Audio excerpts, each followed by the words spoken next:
Di segara samudra dunia yang begitu luas, usia di mana seorang insan dianggap cukup matang untuk memproklamirkan sebuah hubungan, memberi akan persetujuan untuk menyibak kelopak cinta ragawi. Bak warna-warni budaya yang tiada seragam di belahan bumi, umum bahwa menyatu sebelum berikrar dipandang sebagai noda gelap, dosa yang mencoreng kesucian, layaknya bunga yang dipetik sebelum ia mekar. Mencopot segel sebelum produknya dibeli adalah budaya yang tak sesuai dengan kearifan lokal kita. Jangan sekali-kali membuka tirai tipis di sembarang kamar selagi belum sah.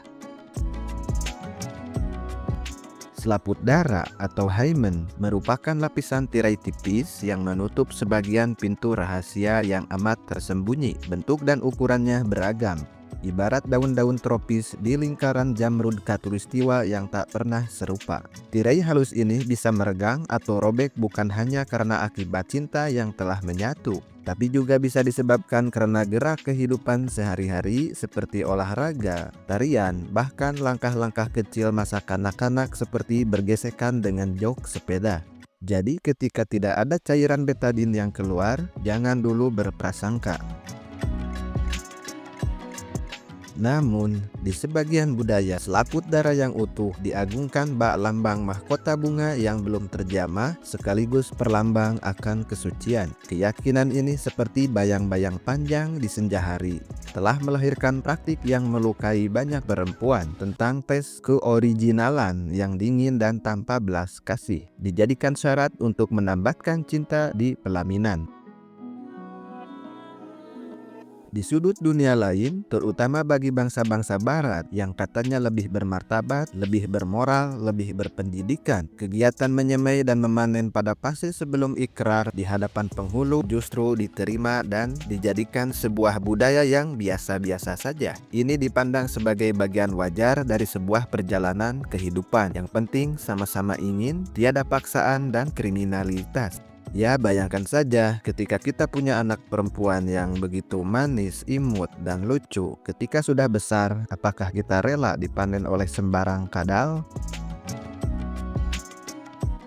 Wanita yang seperti hujan yang datang dan pergi tanpa diminta, laksana bangunan kasino yang siapapun boleh singgah dan berinvestasi. Dan ini tak sesuai dengan budaya kita, karena memang tak akan sah suara kita bila kita mencoblos seorang presiden sebelum waktu hari pemilu itu datang.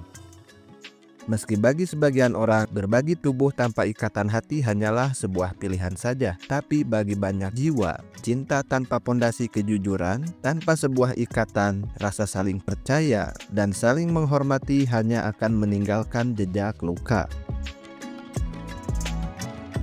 Penyesalan yang pahit dan retakan dalam hubungan bahkan bisa dijadikan senjata untuk mengintimidasi, memeras, dan mengancam. Ya, kenikmatan sesaat yang bisa malah jadi senjata pemakan sang tuan. Bisikan media sosial, sorakan teman-teman sebaya, semuanya adalah angin yang bisa mengarahkan perahu keputusan seorang menuju pengalaman pertamanya.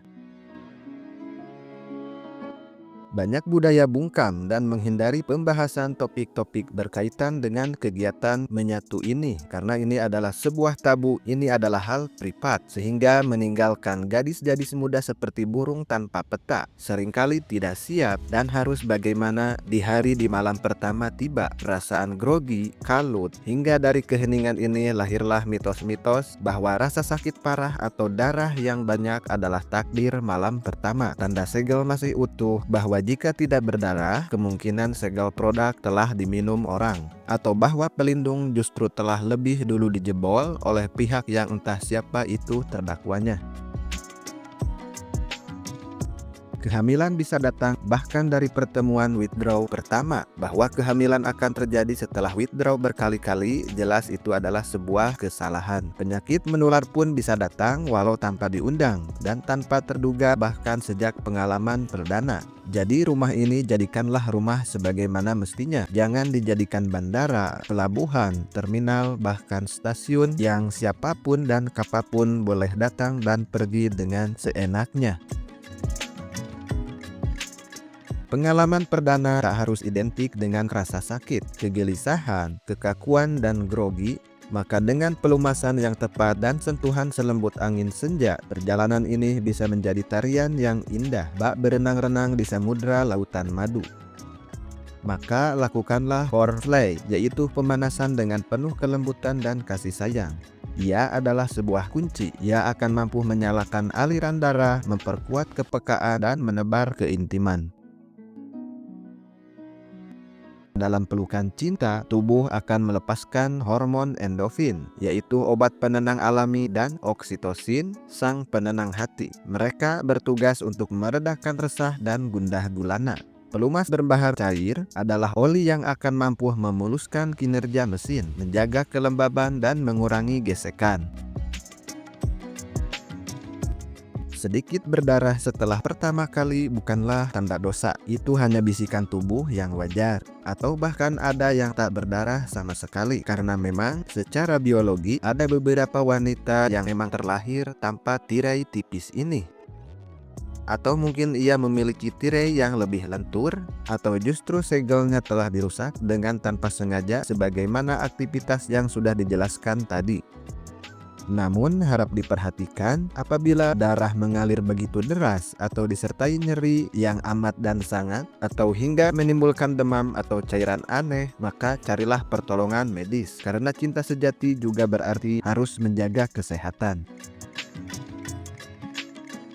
Tidak semua kisah di malam pertama akan begitu sempurna dan berjalan mulus. Ada yang gugur di awal, ada yang tersandung di tengah.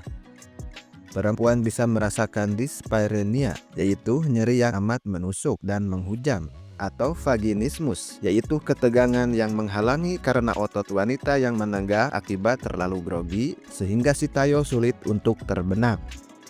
Atau bahkan bisa juga laki-laki mungkin karena tergesa-gesa atau kehilangan kendali, sehingga bisa jadi muntah duluan sebelum acara hidangan jamuan diselenggarakan. Ini semua adalah warna-warni yang manusiawi. Jangan malu, jangan kehilangan kepercayaan diri, karena kadang stres dan emosi dua insan juga bisa memengaruhi ritual tarian ini. Bicaralah, temukan ritme bersama. Jika jalan terasa buntu, mintalah bimbingan seorang terapis yang mungkin bisa menjadi lentera. Maka setelah usai, berbagi kejujuran tentang pengalaman adalah benih untuk sebuah pertumbuhan. Berbagi antara suami istri sudah bukan lagi merupakan hal-hal yang pamali. Justru keduanya harus mencurahkan tentang ingin apa dan bagaimana. We walk the talk, not only, dan bla bla bla. Alias jangan canggung kepada suami istri. Bila ada keluhan, sampaikanlah. Karena diam dalam hal ini bukanlah emas. Ingatlah bahwa pengalaman nyata ini sangat berbeda dengan adegan-adegan yang tidak realistis yang sengaja dibuat-buat di dalam layar-layar rodeo dan film-film biru. Itu hanyalah bayangan yang tak setia pada kenyataan. Kita tidak usah meniru hal-hal yang Anda lihat di sana. Adegan-adegan sempurna itu bukan kitab suci yang harus ditiru. Buatlah pengalaman yang apa adanya, ala kadarnya, bersama pasangan suami istri, namun keduanya tetap berusaha saling memberikan yang terbaik. Buatlah kisahmu sendiri, unik, hangat, dan jujur. Ini adalah proses belajar. Seiring dengan berjalannya waktu dan pengalaman, hubungan menyatu akan menjadi lebih baik dan lebih menyenangkan, terutama dengan pasangan yang tepat. Layaknya benih yang tumbuh menjadi pohon, pengalaman akan membimbingmu hingga cinta terasa selegit madu bersama orang yang tepat. Sebagai catatan, konten ini dimaksudkan untuk media pendidikan dan pemahaman. Untuk masalah kesehatan pribadi, berbicaralah dengan tenaga medis atau konselor yang dapat dipercaya. Terima kasih sudah menyimak dan jangan lupa tonton pula video-video kami yang lainnya. Jangan lupa like, share, dan subscribe. Sampai jumpa di video berikutnya.